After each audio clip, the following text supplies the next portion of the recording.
It was a day with few answers. So everything that can be done is being done.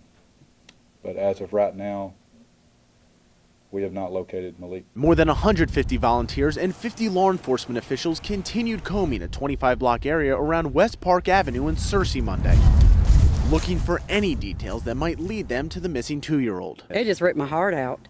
I mean, I just felt bad for the family because I know what it would be like if my babies were lost. According to police, Drummond wandered out of his home on West Park Avenue Sunday evening while his father was napping in the same room.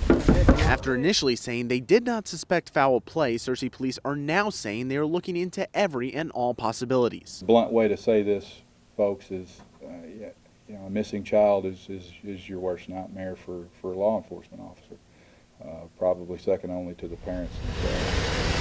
Search dogs from Memphis, Hot Springs, and Newport were all brought in as the search area grew from 8 blocks to almost a mile by the end of the day. It always touches a spot in your heart. According to state police, Malik is believed to be autistic, a disorder many volunteers have dealt with firsthand, saying they were inspired to help and offer guidance and an extra pair of hands. Just because you call his name don't mean he's going to come. Actually, he's probably going to hide and dig deeper, but I know we'll find this child because there's so many people. A hope many of Monday's volunteers will carry through the evening as they begin another night of searching. Well, sun goes down, sun comes up, I don't care. I'm just out here to help. Another day of searching again turns up few details surrounding the whereabouts of missing 2-year-old Malik Drummond. I'm terrified what kind of shape he may be in. Overnight, police say they followed 2 leads that caught their attention: an abandoned home with missing floorboards and footprints along a local creek. Both locations fitting descriptions of places autistic children seek out. But after further searching, the leads were unfounded. We haven't ruled anything out. We're hitting all avenues, putting our resources out for everything. Police say they are not ruling out the possibility of foul play, adding they're using polygraph machines to count people out as possible suspects. We're not ruling out foul play, but at the same time, we don't have anything indicating that there was foul play. Police say they've also received reports from people in and out of state claiming to have seen Malik as far away as Memphis and southern Missouri. They say each claim, however, has been off target. We've contacted businesses to review surveillance footage, and we've used Malik's mother to help roll out a lot of these leads. Police have also recruited the help of 2 more search dogs from Fort Smith to help sniff out any additional leads, saying they have no reason to believe Malik is not in the Searcy area. We've been going door to door since the beginning, and we're going to continue that. But until Malik is found, police vow to continue their search with the same sense of urgency and hopefulness volunteers have been holding on to. Don't take for granted he's not in your backyard. Check your backyard. Check an extra vehicle in your yard. Check your trash cans. Everything don't add up, things don't add up at all. A mother desperately searching for answers 2 days after her 2-year-old son disappears. Tanya Drummond says the boy is visiting his father and stepmother Sunday night. Initial reports suggested Malik Drummond left the home by himself. His mother believes he was taken. We think he was kidnapped, but we're not sure. In our point of view, we think he's been kidnapped. Yeah. There's no suspects. We're continuing our search. Sergeant Todd Wells with the Searcy Police Department tells THV they've interviewed family members close to Malik, even using a polygraph test in an attempt to rule them out as suspects. Have the immediate family members been ruled out as suspects, potential suspects?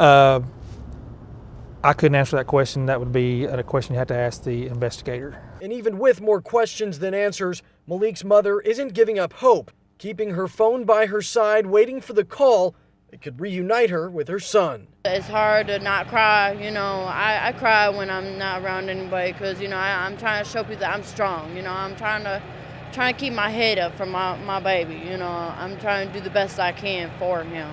I would want everybody searching for my children if they were missing. A call to action Wednesday from volunteers who say the search for Malik Drummond still needs to be as strong as it has been the last few days. I feel like, we've covered this area. We just need to search harder and longer. Nearly 72 hours have gone into this search, which has touched almost every corner of the city. This west, and then we're searching back east. Volunteer coordinator Doug Baker says volunteers have searched all of Searcy 4 times over, deploying volunteers to the same spot as many as 10 times, with more still to go. Wooded areas, every set of woods in the city we're looking through, every ditch bank, creeks that run through the city. Police say despite the lack of evidence and clues, they're still treating this as a missing child, and until something proves otherwise, it will not be considered a kidnapping or worse. Until we get any kind of evidence that shows or points us a different direction, there's really not going to be a scale back. With tomorrow's holiday in sight, authorities do expect a smaller turnout, but that's still not deterring several volunteers from putting Malik before their Thanksgiving. I'm going to be out here tomorrow.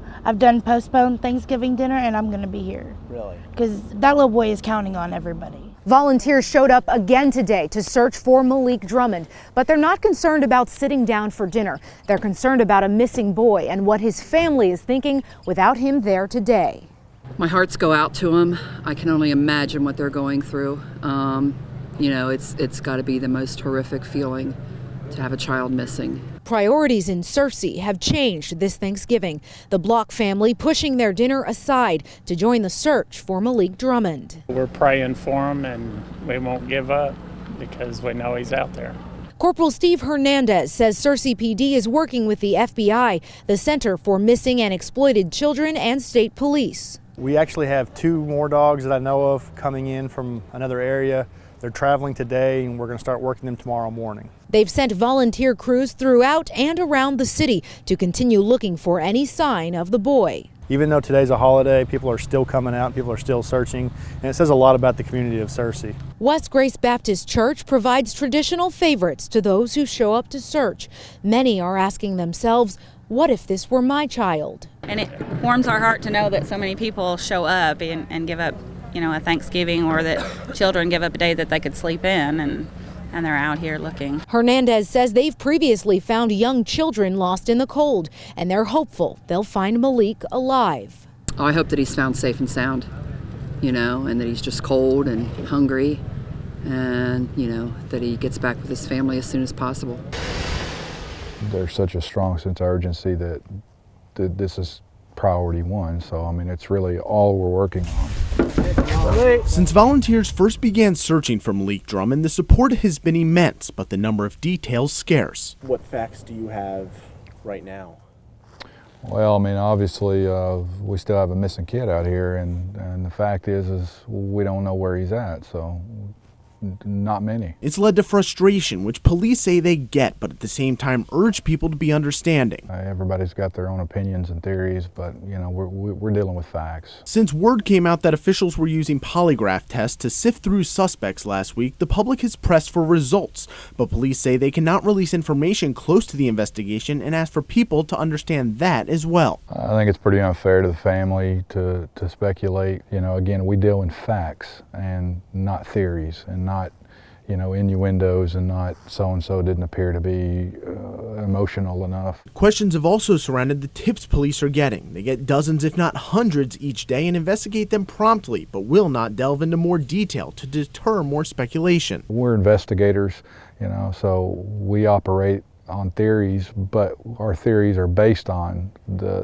limited facts that we have. But with each unsuccessful theory, police say they're inching that much closer to finding Malik. Are we closer? I would say every time we search an area and know he's not there, that yeah, we're closer to finding him, because he's somewhere. Lately, Tanya Drummond just spends her days with her daughter Ari. Does it say B? B. C? C. She says at this point, that's all she can do. There's times I haven't even slept for 2 or 3 days because of him missing. The 3rd week into the investigation of missing 2-year-old Malik Drummond, and Tuesday Searcy police released the 911 call made from a neighbor.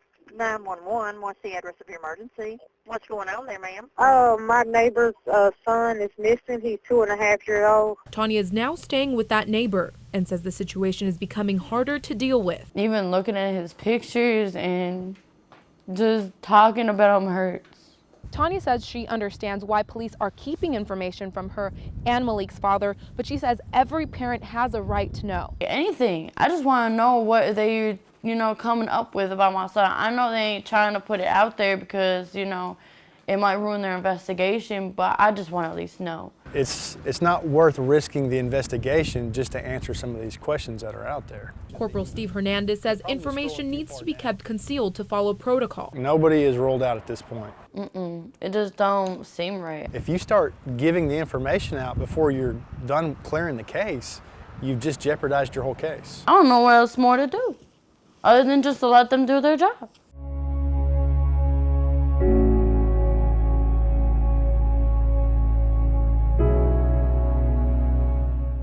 shocks us. I mean, it just tears us apart. Many times, closure can offer solace. It kind of tugs at your heartstrings when it's a missing 2.5-year-old child. But in the case of missing Searcy boy Malik Drummond, the closure that came Wednesday only brought everyone's worst fears to life.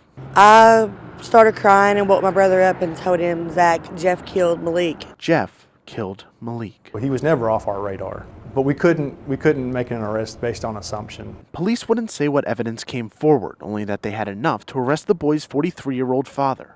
It's bittersweet. We're happy to get the resolution for the family, the closure for the family, but at the same time, we have a 2.5-year-old that's no longer with us. Police say more charges could come against Clifton, even others, as they continue to investigate. I was shocked. I mean, there isn't no words to describe it. And the Searcy community continues to cope. I couldn't see nothing happen like this to a 2-year-old, you know.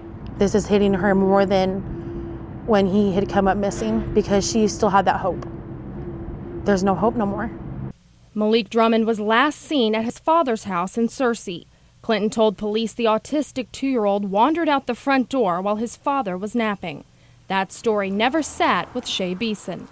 He didn't cry. He didn't show any feelings or anything. Jeffery Clifton was arrested late Tuesday night. He's charged with capital murder and abuse of a corpse. That little boy didn't deserve this. He didn't deserve any of this. Family friends say it's haunting that Clifton lied to all those people for all that time. When we were searching for him, he was either inside or he was sitting on his truck while everybody else was searching, and he was just sitting there conversating with his friends. He did not have 1 ounce of caring to search for his child. He didn't care. The child's body was found in rural Jackson County, over 50 miles away. If he took it to Jackson County, he's had it planned out. Or he had to call somebody up, hey, I just killed my son, so I need to go this place to hide the body. How could you look your child in the eyes and hurt him like that? I don't understand. 6 months since his initial arrest last December, charged back then with capital murder and abuse of a corpse. Friday, leaving White County Courthouse with 40 years in prison, serving 2 consecutive sentences for second-degree murder and abuse of a corpse. It's treated as a guilty plea for purposes of the law. In the eyes of the court, he's found guilty, but he's not saying he did anything wrong. He pleaded no contest, which means that he's not denying the facts of the case, but he's also not admitting to them. He has not admitted or taken responsibility for those actions in terms of whether he actually committed them or not. Prosecutor Rebecca McCoy and defense attorney Ronald Davis Jr. struck a deal. He admitted that we had enough evidence to find him guilty. 2-year-old Malik Drummond disappeared November 23, 2014. Hundreds of people statewide joined in on the search. The whole community was involved and got emotionally involved in this case. Clifton arrested a year later, December 2015. The only thing he admits to is burying Malik's body in rural Jackson County. There's a difference in disposing of a body and causing the death of a body. McCoy's satisfied with the settlement, but doesn't want this case to be forgotten. I hope that it's not the end. I hope that the community is always aware of child abuse and hopefully can step in and prevent things like this from happening in the future.